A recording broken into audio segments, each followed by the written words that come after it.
Los utensilios, los equipos no sirven para nada si la presencia de Dios no está con nosotros.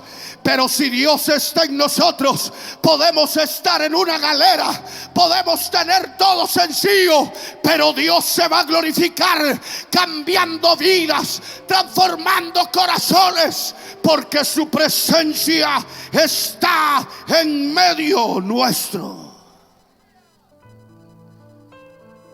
Hay ejemplos en la Biblia de hombres de Dios extraordinarios como Elí,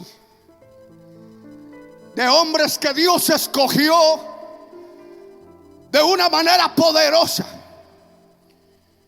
pero que cometieron el error de sentarse en la silla del acomodamiento, y eso fue trágico. Solo le pongo dos ejemplos rápidos.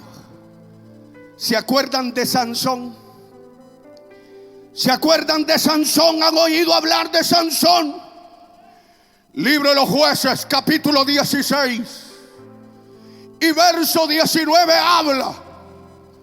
Hermano, Sansón fue un hombre escogido desde el vientre de su madre. Fue un milagro de Dios que él naciera. Dios lo envió con un plan perfecto, con un propósito específico. Y la Biblia habla que mientras Sansón estuvo bajo la gloria de Dios, no hubo enemigo que lo destruyera, no hubo enemigo que lo detuviera.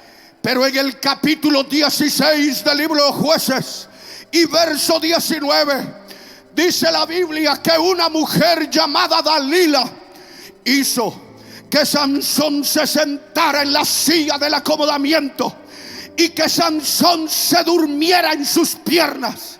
Y cuando Sansón se duerme en las piernas de Dalila, le fue quitado el cabello.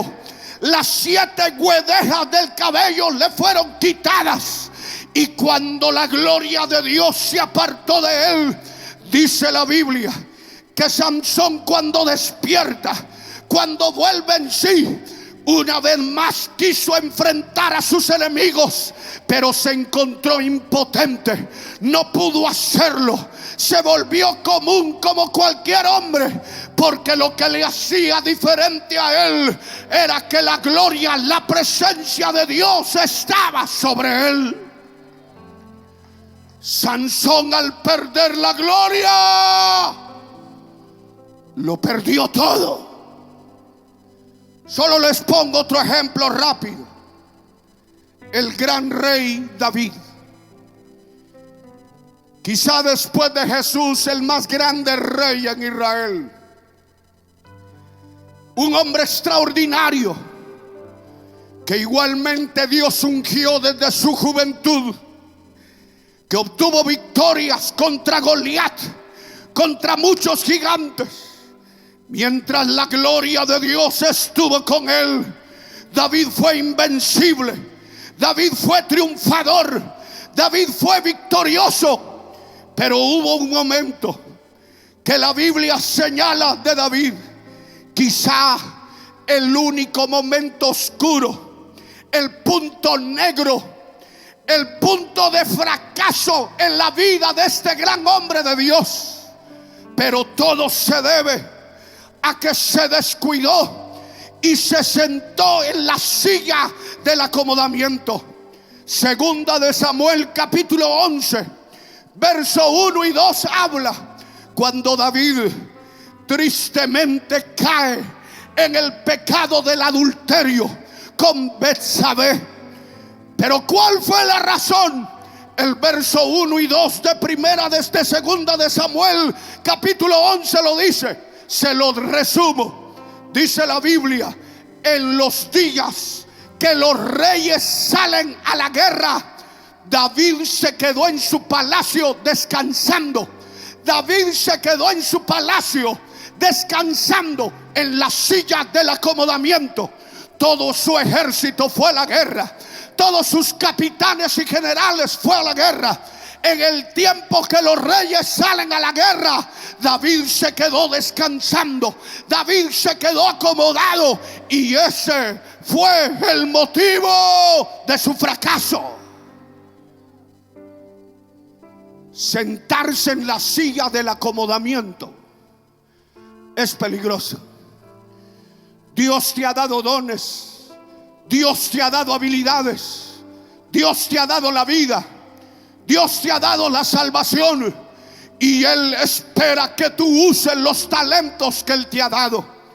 Pero en el Evangelio de Mateo capítulo 25, versos 28 y 29, se habla de un hombre a quien su Señor le dio un talento, pero él, en lugar de trabajar ese talento, en lugar de ocuparse en hacer producir aquel talento, lo que hizo fue esconderlo, lo que hizo fue ocultarlo.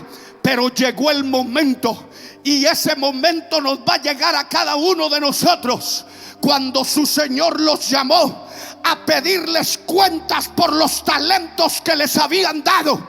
Y aquel hombre, hermanos, puso excusa, y su Señor lo que hizo fue que le dijo: quítenle el talento a este inútil y désenlo al que tiene 10. Porque cuando tú no usas lo que Dios te ha dado, Dios no se va a detener por ti. Él va a hacer la obra que Él ha determinado hacer. Él va a hacer que el reino de Dios avance, y lo que hace es quitar el talento a aquel que no lo usa y dárselo a otro que sí lo usa, para que la obra de Dios pueda avanzar y desarrollarse. Diga gloria a Dios si no están enojados, hermanos.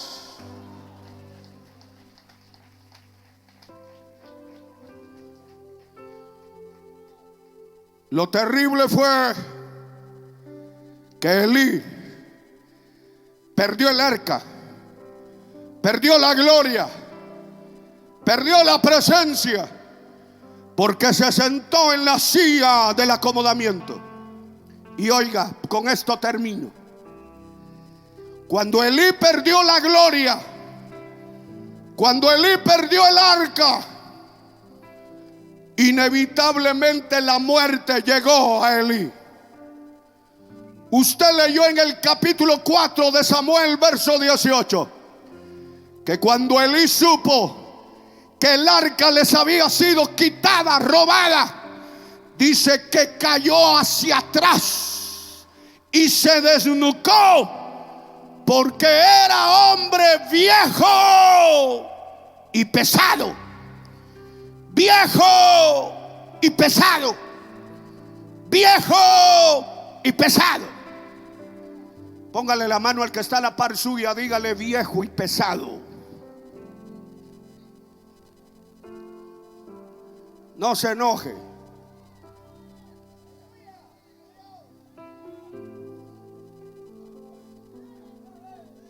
Porque todo aquel ministro que se acomoda, se sienta en la silla del acomodamiento, la muerte inevitablemente llegará. Todo aquel líder que se sienta en la silla del acomodamiento, la muerte espiritual llegará. Toda aquella iglesia que se sienta en la silla del acomodamiento, inevitablemente la muerte espiritual llegará. Yo quiero que note que cuando Dios le ordenó a Moisés construir el tabernáculo y le habló sobre los utensilios que debían de usarse en el tabernáculo, Dios nunca le habló a Moisés de una silla. Usted puede leer el Pentateuco y va a encontrar que en ningún momento Dios le dijo a Moisés que metiera una silla al tabernáculo. Pero Elí, el sacerdote, metió una silla al tabernáculo, y eso fue fatal. Cuando usted permite sentarse en la silla del acomodamiento, inevitablemente se va a envejecer, va a perder la fuerza, va a perder el vigor, va a perder el entusiasmo, va a perder el ánimo y todo se va a volver una rutina, porque se ha sentado en la silla del acomodamiento. Y escúcheme, porque no es mi intención ofender a nadie, el Señor lo sabe. Y quiero que entienda, hablando espiritualmente. Pero hay gente que por haberse sentado en la silla del acomodamiento no solo se ha envejecido, sino que como Elí se han vuelto pesados. Se han vuelto pesados. ¿A qué me refiero? Hermanos, vamos a tener una vigilia. Ay, vigilia. Hermanos, tenemos ayuno. Ay, no, Dios, no puedo. Mi gastritis, diablitis. Hermanos, vamos a ir a evangelizar. Ay, Dios mío, vamos a ver si puedo. Hermanos, vamos a ir a la campaña. Ay, hermano. Hay gente que en las iglesias se volvieron domingueros y aún los domingos llegan arrastrando las patas a la iglesia, porque ya están viejos y pesados. Viejos y pesados. Viejos y pesados. Y también viejas y pesadas. Viejas y pesadas. No solo aparecen hasta el domingo, sino llegan tarde. El culto es a las 4, a las 5 van llegando. Porque están viejos y pesados.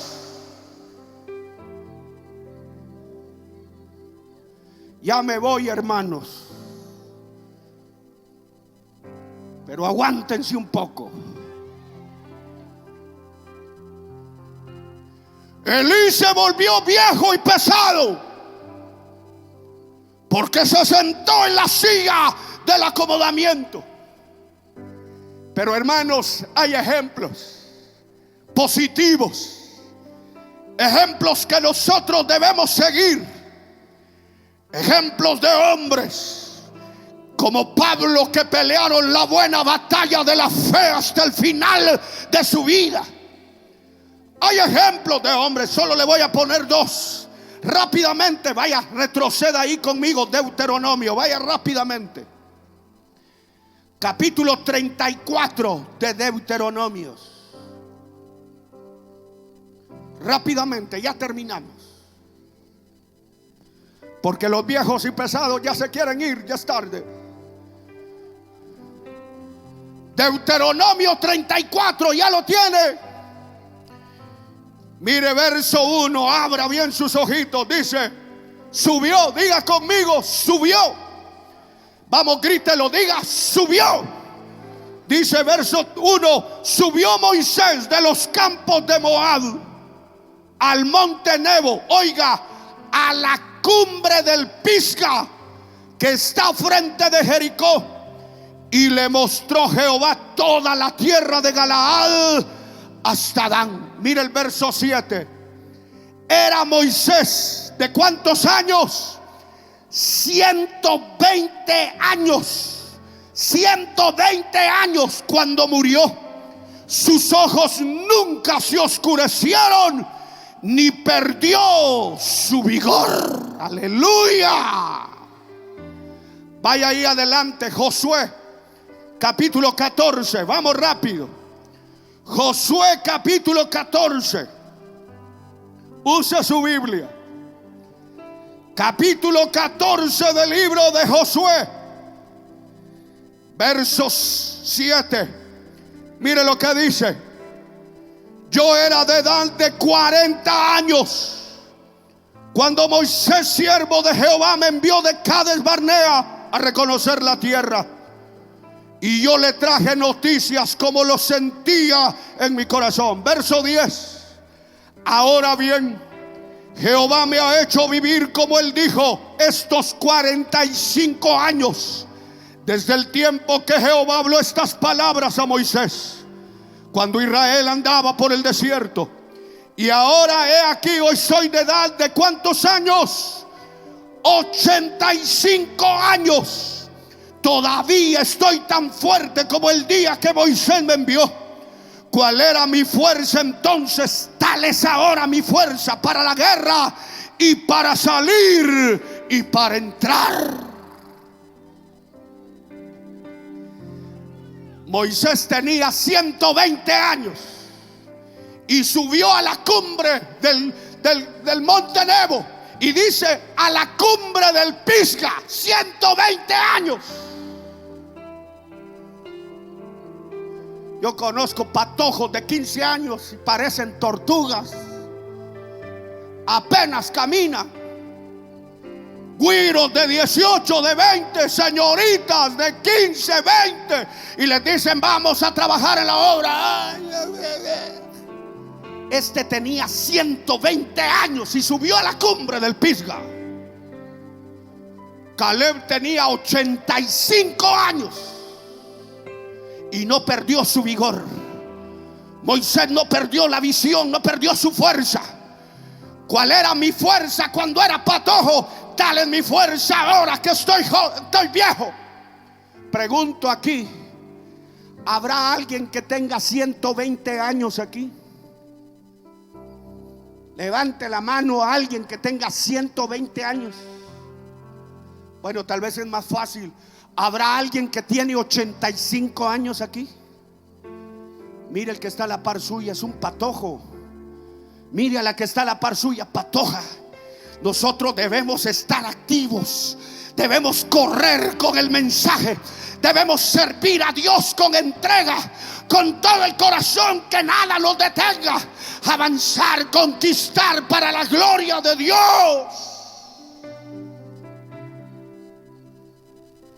Sacuda al que está a la par suya, ayúdeme, dígale: despertate, patojo, ¿qué te pasa? Vamos, toque a la hermana que está a la par, dígale: vamos, patoja, despertá. Es tiempo de ganar San Bernardino para Cristo. Es tiempo de ganar Suchitepeques para Cristo. Es tiempo de correr, de trabajar en la obra del Dios de los cielos. Elí, sentado en la silla, perdió la visión.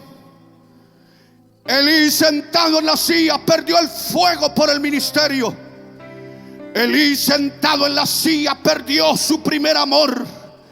Elí, sentado en la silla, perdió la gloria, la presencia de Dios. Elí, sentado en la silla, perdió la sensibilidad. Elí, sentado en la silla, perdió su vida espiritual. Oh, lo trágico fue que Elí, sentado en la silla del acomodamiento, perdió a sus hijos, perdió su ministerio. Y finalmente cayó desnucado, porque era hombre viejo y pesado. Escuchen, ya termino.